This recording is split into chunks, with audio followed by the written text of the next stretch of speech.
2023년의 마지막 날이면서 또 마지막 주일에 우리 성도님께 인사드립니다. 반갑습니다. 잘 오셨습니다.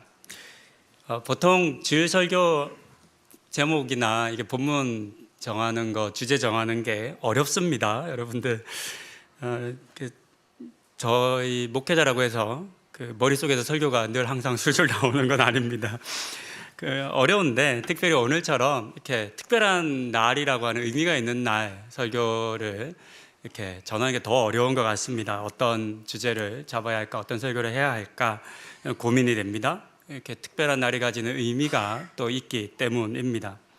한 해의 마지막 날이면서 마지막 주일인데 어떤 말씀으로 우리 올 한 해를 마무리할 수 있을까, 이런 생각과 고민과 기도 중에 선택한 본문이 데살로니가전서 5장의 마지막 부분입니다.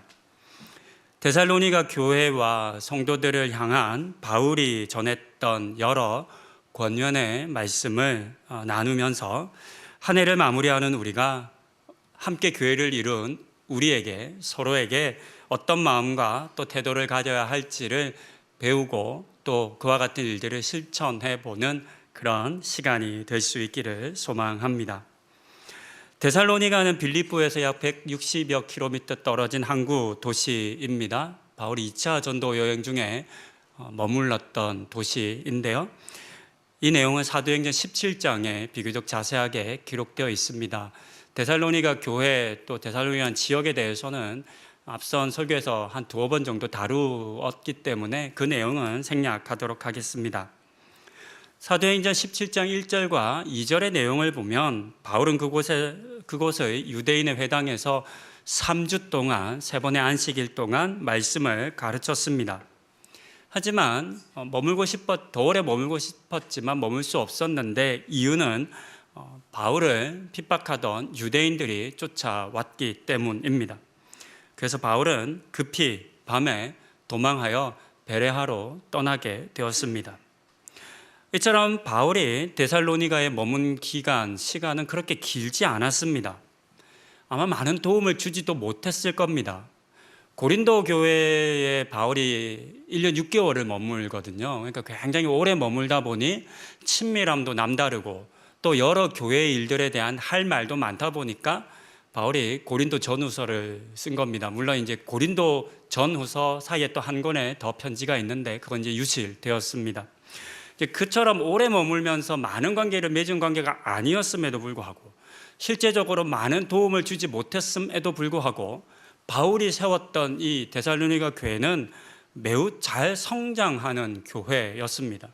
그 내용이 데살로니가전서 1장 6절부터 8절에 기록되어 있는데요. 제가 한번 말씀을 읽습니다. 또 너희는 많은 환난 가운데서 성령의 기쁨으로 말씀을 받아 우리와 주를 본받은 자가 되었으니 그러므로 너희가 마게도냐와 아가야에 있는 모든 믿는 자의 본이 되었느니라. 주의 말씀이 너희에게로부터 마게도냐와 아가야에만 들릴 뿐 아니라 하나님을 향하는 너희 믿음의 소문이 각처에 퍼졌으므로 우리는 아무 말도 할 것이 없노라. 이처럼 바울의 도움을 많이 받지도 못했고 바울이 지속적으로 이렇게 말씀을 가르치며 성장시켜 주지도 못했음에도 불구하고 그들은 그 도시뿐만 아니라 유럽 대륙 전역의 모든 믿는 사람들의 본이 되었습니다. 그 소문이 디모데를 통해서 바울에게까지 전해졌습니다. 이처럼 좋은 소문과 소식을 듣고 그들을 칭찬하고 또 격려하기 위해서 기쁜 마음으로 썼던 편지가 이 데살로니가 전서입니다. 물론 내용의 중간에 보면 칭찬하는 내용만 있는 것은 아닙니다. 데살로니가 교회에도 겪고 있는 어려움이 있었는데요.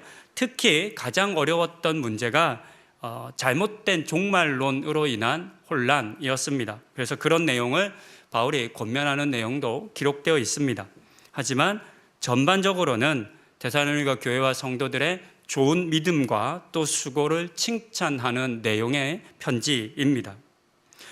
함께 읽은 본문인 5장 12절 이후의 내용은 마지막 인사이면서 동시에 바울이 데살로니가 교회와 성도들에게 들려주는 권면의 메시지를 담고 있습니다. 그런 점에서 2023년 한 해를 수고하고 애쓴 우리 성도님들을 향한 칭찬과 격려 그리고 권면의 말씀으로 들으면 참 좋겠다 생각되어 이 말씀을 준비했습니다. 12절부터 기록된 바울의 권면은 크게 5 부분으로 나눌 수 있습니다. 성경을 가지신 분들이라면 눈으로 한번 쫓아와 주시기 바랍니다. 12절부터 13절의 교회의 지도자들, 책임을 맡은 이들을 향해서 가져야 할 태도로부터 시작합니다. 두 번째는 14절, 15절에 서로를 향해서 가져야 할 태도에 대한 권면입니다. 세 번째는 16절부터 18절에 하나님을 향해 가져야 할 태도입니다. 네 번째는 19절부터 22절에 교회 공동체를 향해 가져야 할 태도를 권면했습니다.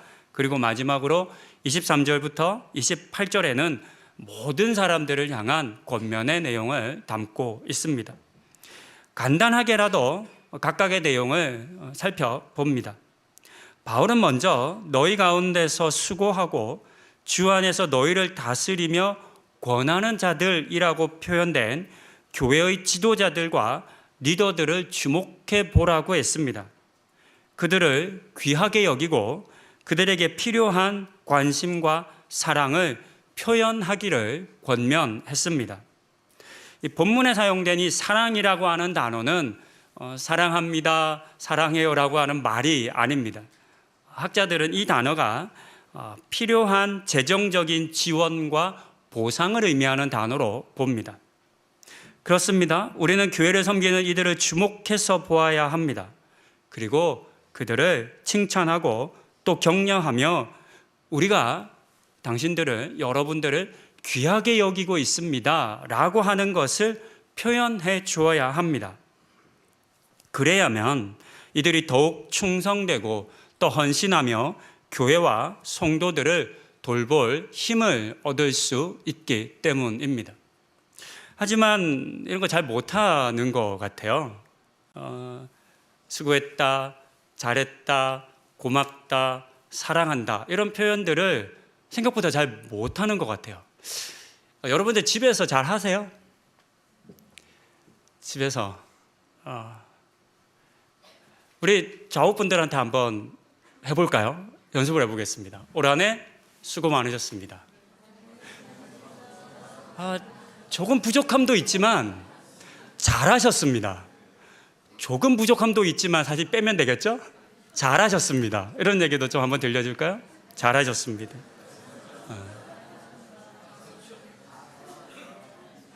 나중에 송구영 씨 예배 때도 할 겁니다. 그땐 사람이 또 옆에 분들이 달라져 있을 가능성이 있겠죠? 그리고 우리 교회에서 이와 같은 역할을 맡은 이들을 칭찬하고 격려하는 시간을 가지면 좋겠다라는 생각을 했습니다. 교역자들과 우리 성도님들을 이렇게 격려하고 칭찬하는 시간을 좀 예배 중에 가지자 이런 논의를 하기 시작했어요. 그러니까 이제 그러면 누구 할까? 이제 해볼게요. 교역자 해야 돼요, 안 해야 돼요? 해야 돼요, 안 돼요? 우리 장로님들, 안수 집사님, 권사님들 해야 되죠. 그 부장님들, 팀장님들, 교사분들, 성가대, 우리 안내위원들, 주차부들 다 해야 돼요. 다 해야 돼요. 그러니까 할 수 있을까? 그러다가 자칫 그냥 우리끼리 그냥 방금 인사한 것처럼 되는데 이런 생각을 했어요. 그래서 안 할까 하다가 그러면 안 되겠다 싶어서 그 중에서 너무나 많은 분들이 올 한해 수고하고 격려, 칭찬을 받으실만 하지만 그 중에서 교역자들, 시무장로님과 시무권사님, 안수집사님, 그리고 부장님과 팀장님들을 우리가 좀 이 시간 칭찬하면 좋겠습니다. 이거 사전에 준비 안 된 거예요. 아무도 모르세요. 그러니까 일어나세요. 장로님들, 안수집사님, 권사님들, 부장님들, 시무, 안수집사, 권사님들, 부장님들, 팀장님들 지금 일어나셔야 되는데 안 일어나시죠? 크게 한번 박수하면 일어나겠습니다.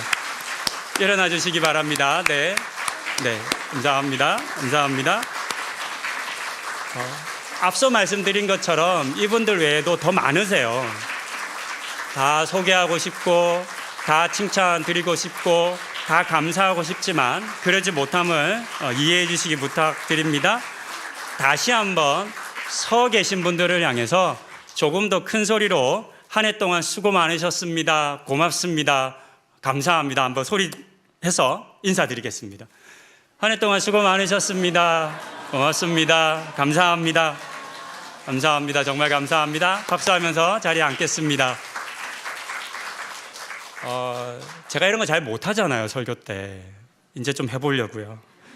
못한다고 안 하니까 아예 못하는 것 같아요.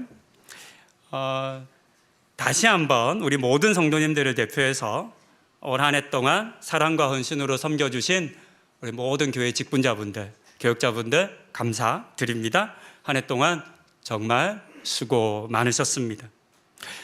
이런 감사를 표현하는 게 우리가 참 낯선 것 같아요. 잘 못하는 것 같아요. 제가 여러 번 반복해서 다 아시지만 큰아이는 중학교 3학년 이제 고등학교 갑니다. 벌써 서준이가 고등학생이 되었어요. 키가 180이 되었고, 둘째 서윤이는 초등학교 1학년 이제 2학년 됩니다. 이제 9살이 됩니다. 털이 굉장히 많이 나죠. 둘째 서윤이랑은 어젯밤에도 볼을 비비고 뽀뽀를 하고 사랑을 고백했는데, 서준이에게 아빠 사랑해, 아빠 고마워란 말을 몇 년째 못 들어본 것 같아요. 왜 못 들었을까? 물론 쑥스러워서 그러겠죠. 근데 또 막상 생각해 보니까 서윤이한테 제가 서윤아 사랑해, 너무 좋아, 뭐 고마워 이런 표현 잘하는데 아들한테 또 안 하더라고요. 그러니까 제가 안 하니까 못하는 점도 있는 것 같아요. 서로 대면하고 쑥스럽기도 하고 부끄럽기도 하고 뭐 그런 걸 꼭 말로 해야 돼라고 할 수 있지만, 우리가 마땅히 고마워하고 감사하고 사랑하는 사람들에 대해서 이것을 표현하지 못하는 게 이상한 것 같아요. 조금 더 잘 표현하고 고마움을 나타내는 그런 우리가 되면 좋겠습니다. 여러분들의 가정 안에서도 부부간에 올해가 가기 전에 꼭 부부간에 수고했다고, 고마웠다고, 사랑한다고 말해주시고 한번 안아주는 우리 성도들 되시면 좋겠고요. 특히 대면한 여러분의 특히 저처럼 사춘기 아들 둔 부모님들도 우리 자녀들에게 사랑한다는 고백을 들려주시면 참 좋겠습니다. 이제 바울의 두 번째 권면을 봅니다. 바울은 교회 공동체를 이룬 성도들이 서로에게 가져야 할 태도에 대해서 몇 가지 단어를 통해서 권면합니다. 권계, 격려, 붙들어줌, 오래 참음, 그리고 항상 선을 행해야 함을 권면했습니다. 본문에 보니까 권계라고 하는 단어가 나와요. 무슨 뜻인지 아시겠어요? 많이 사용 안 하는 단어잖아요. 저도 성경을 많이 읽고 하는데 이 권계라는 단어를 오늘 다시 이 설교를 보면서 다시 보면서 왜 이 단어가 내 머릿속에 없지? 이런 생각을 했어요. 그래서 사전을 좀 찾아봤습니다. 잘못함이 없도록 타일러 주의시킴 또는 착한 일은 권장하고 악한 일은 제재함이라고 하는 뜻입니다. 유의어가 있어요. 그러니까 바꾸어 써도 되는 단어겠죠. 훈계라고 하는 우리에게 익숙한 단어가 있습니다. 권계, 훈계, 이게 참 필요한데 오늘날 잘 안 되는 부분이기도 합니다. 특히나 남남이었던 사람들이 모여 이룬 그런 공동체, 교회 공동체를 포함한 그런 공동체에서 이런 일들 잘 안 됩니다. 권위를 가진 사람들의 부족함도 있겠지만 동시에 어떤 훈계도 듣지 않으려 하는 죄성이 우리 모두에게 있기 때문입니다. 남의 말을 듣지 않는 사람들이 점점 많아지는 것 같습니다. 듣지 않고 자기 말만 하며 자신의 옳음만 주장하고 타인의 수고와 헌신을 부정하거나 가볍게 여기지 않는 우리가 되어야겠습니다. 이것이 우리가 교회라고 하는 공동체를 이룰 때 너무나도 필요한 그런 태도라 생각됩니다. 계속해서 바울은 약한 자는 격려하고 힘없는 사람들은 넘어지지 않도록 붙잡아 주라고 했습니다. 모든 사람에게 오래 참으라 했고 악을 악으로 갚지 말고 항상 선을 행하라 권면했습니다. 이와 같은 바울의 권면은 그리스도인들이 서로의 삶에 관심을 가지고 또 서로에 대한 책임을 가져야 한다라고 하는 사실을 강조한 것이라 여겨집니다. 그리스도 안에서 한 형제와 자매가 된 우리는 이제 더 이상 남이 아닙니다. 가족들이 서로의 삶에 관심을 가질 뿐만 아니라 무한한 책임을 지는 것처럼 한 교회를 이룬 성도들은 서로의 삶에 깊이 개입하고 돌보고 섬겨야 합니다.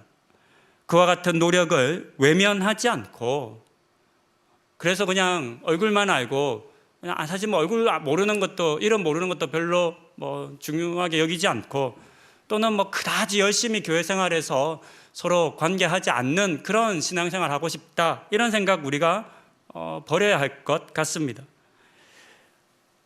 서로를 조금 더 주목해서 바라보고 또 서로를 돕고 섬기는 그 일 가운데 기쁨으로 참여하는 우리가 되어야 하겠습니다. 세 번째로 바울은 16절부터 18절에서 우리가 하나님을 향해 가져야 할 태도를 권면했습니다. 잘 아시는 내용입니다. 항상 기뻐하고 범사에 감사하고 쉬지 말고 기도하는 것입니다. 이 본문으로 올해 4월 30일 주일날 설교를 했었습니다. 그때 항상 범사에 쉬지 말고라고 하는 이 단어들은 사람에게는 어울리지 않는다 말씀을 드렸습니다. 사람은 항상 기뻐하지 못합니다. 범사에 감사하지 못합니다. 쉬지 말고 기도하지도 못합니다. 우리는 한계가 너무나 명확한 존재들입니다.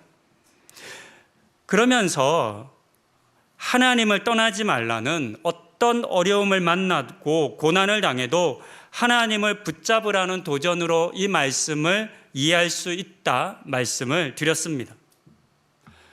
앞서 읽어드린 데살로니가전서 1장 6절에서 보았던 것처럼 데살로니가 교회와 성도들은 여러 환난 가운데서도 믿음을 잃지 않았습니다.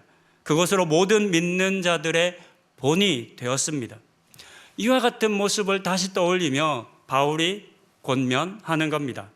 그와 같은 모습을 잃지 마십시오. 빼앗기지 마십시오. 잘 지켜가십시오. 근데 그것은 하나님에게 가까이 있는 것, 하나님에게 붙어 있는 것, 하나님을 의지하는 것입니다.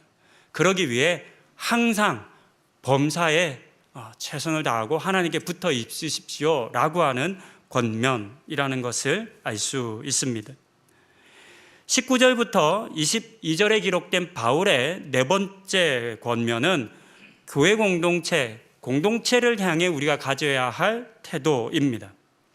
이 본문을 다른 성경 버전인 메시지 성경으로 제가 한번 읽습니다. 훨씬 더 이해하기가 쉽습니다.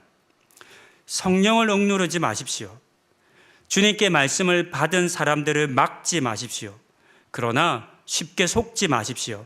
모든 것을 꼼꼼히 따져보고 선한 것만을 간직하십시오. 악에 물든 것은 무엇이든 내다 버리십시오. 본문에서 바울은 교회 공동체가 붙잡아야 할 것과 또 버려야 할 것이 무엇인지를 들려줍니다. 성령님께서 자유롭게 일하실 수 있도록 자리를 내어드리는 것, 주님의 말씀을 받은 사람들이 그 말씀을 말하고 일할 수 있도록 허락하는 것, 그리고 선한 것과 악한 것을 꼼꼼히 따져보고 선은 붙잡고 악은 버리는 것입니다. 교회가 무엇에 집중해야 할지 우리는 이 본문을 통해서 알 수 있습니다. 성령님께서 우리 가운데 일하고 계신지, 혹 우리가 성령의 일하심을 막고 있는 것은 아닌지를 잘 살펴야 하겠습니다. 더하여 하나님의 말씀을 받고 일하는 이들을 존중해 주어야 하겠습니다. 하지만 그렇다고 해서 모든 것을 다 허락해서는 안 된다고 권면합니다. 자칫하면 거짓에 속을 수 있기 때문입니다. 그래서 꼼꼼히 따져보아야 하는 것입니다. 그런데 이와 같은 일은 특정한 어떤 소수의 사람들로 가능하지 않습니다. 몇몇 사람들이 하다 보면 실수할 수 있습니다. 잘못 생각할 수 있습니다. 꼼꼼히 다 살펴보지 못할 수 있습니다. 그래서 이 권면은 교회 공동체에 속한 모든 성도들이 함께 마음을 모으고 기도하라는 권면으로도 들을 수 있겠습니다. 그렇게 성령님과 하나님의 말씀을 분별하고 또 선을 붙잡는 일에 우리 모두가 오브드 하늘교회가 함께 마음을 모아야 하겠습니다. 23절부터 28절에 기록된 바울의 마지막 권면은 모든 사람들을 향합니다. 데살로니가 교회뿐 아니라 이 글을 읽고 있는 후대에 있는 우리를 포함한 모든 사람들을 향합니다. 먼저 바울은 23절과 24절에서 자신을 24절에서 데살로니가 교회와 성도들을 위한 기도를 드립니다. 하나님께서 그들을 거룩하게 하시기를 간구하는 기도를 하는데요, 이와 같은 하나님의 은혜가 있을 때야 비로소 그들은 주님 오실 때까지 흠없이 보존될 것이라 말하며 기도합니다. 그러니 우리도 우리 교회를 위해서, 우리 교회 성도들을 위해서 거룩함을 위해 기도해야 합니다.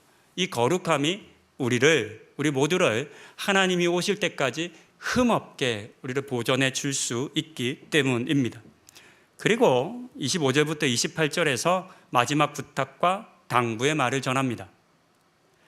자신들을 위해, 동역자들을 위해 기도하기를 부탁한 것입니다. 기도는 육체적으로 떨어져 있지만 떨어진 사람들을 하나로 묶어주는 가장 강력한 도구입니다. 그렇게 서로 다른 곳에 거하며 다른 일상을 살아가지만 서로를 기억하고 하나님의 은혜를 구하는 것이야말로 동역자들이 간구해야 할, 감당해야 할 가장 중요한 일일 것입니다.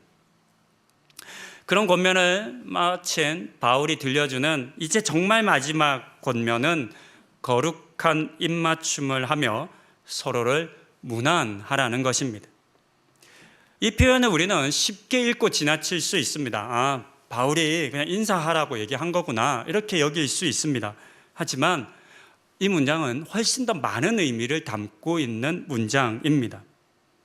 초대교회 성도들은 성만찬에 참여하기 전에, 함께 이게 예수님의 몸과 피에 참여하기 전에 그 함께 모인 다른 사람들을 온전히 인정하고 받아들이겠다라고 하는 표현을 먼저 했습니다.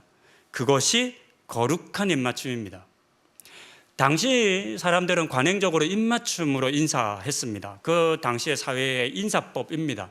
지금도 이런 흔적이 남아 있어서 중동 지역에 가면 가끔 이런 낯선 경험을 합니다. 여러분,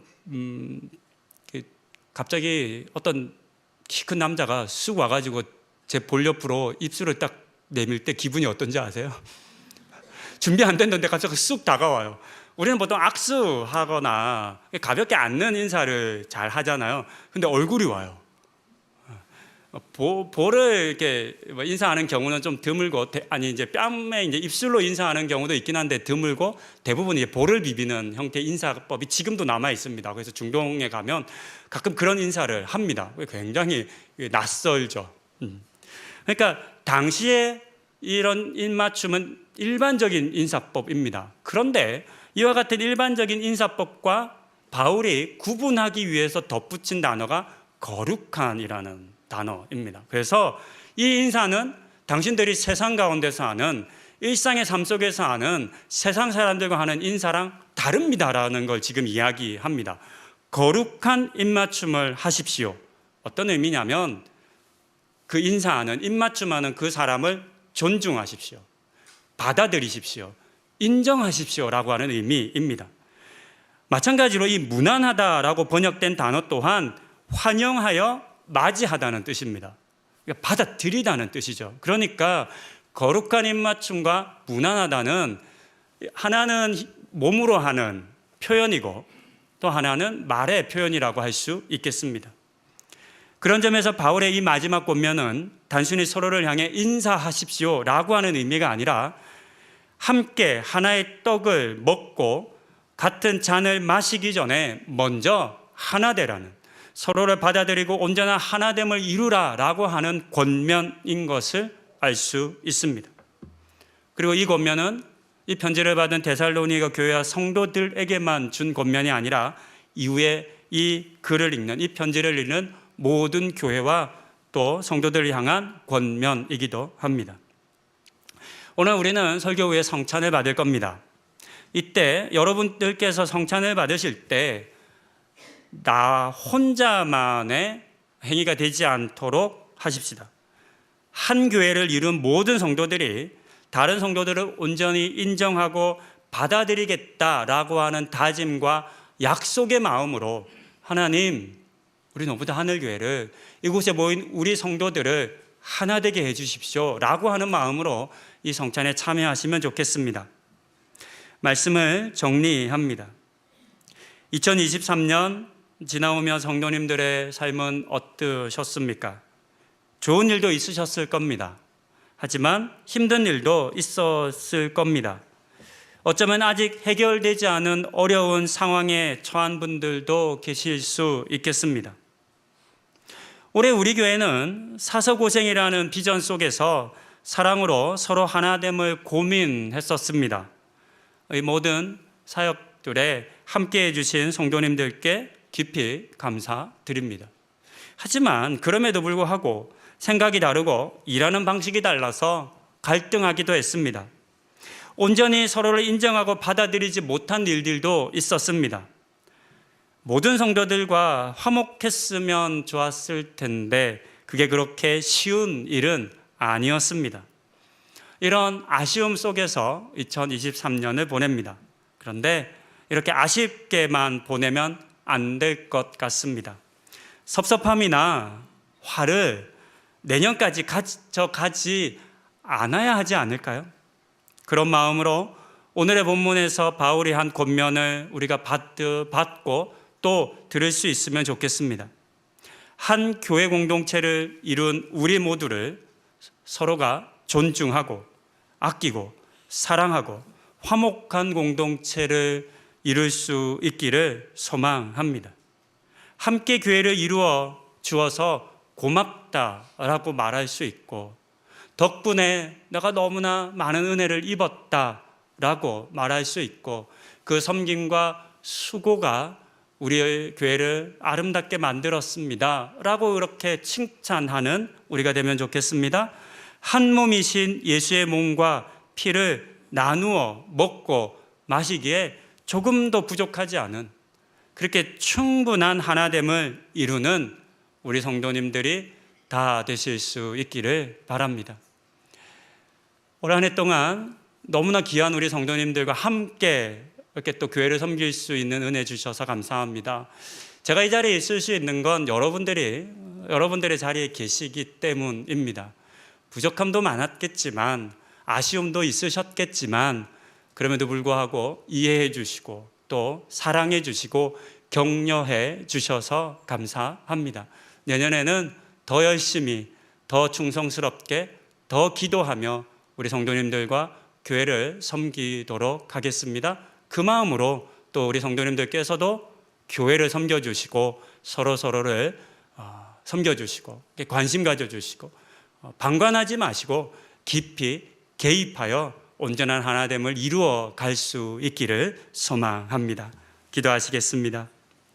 참 좋으신 하나님, 우리를 높은 데 하늘교회라고 하는 한 교회로 모이게 해주셔서 감사합니다. 지나보면 아쉬움도 있고 속상함도 있고 안타까움도 있는데 또 이렇게 마지막 시간에 돌이켜보니 그럼에도 불구하고 우리 가운데 하나님의 은혜가 참으로 컸다라고 하는 사실을 인정하고 감사하지 않을 수 없습니다. 하나님, 우리에게 좋은 성도들, 좋은 직분자들, 좋은 섬김이들, 좋은 교역자들을 주셔서 감사합니다.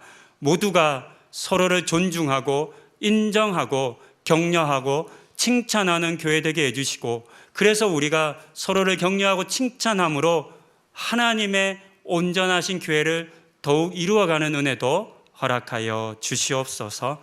그렇게 거룩한 입맞춤으로 서로를 문안하는 우리 모든 높은 하늘교회 교우들, 성도들 되시는 은혜 허락하여 주시옵소서. 예수님의 이름으로 기도드립니다. 아멘.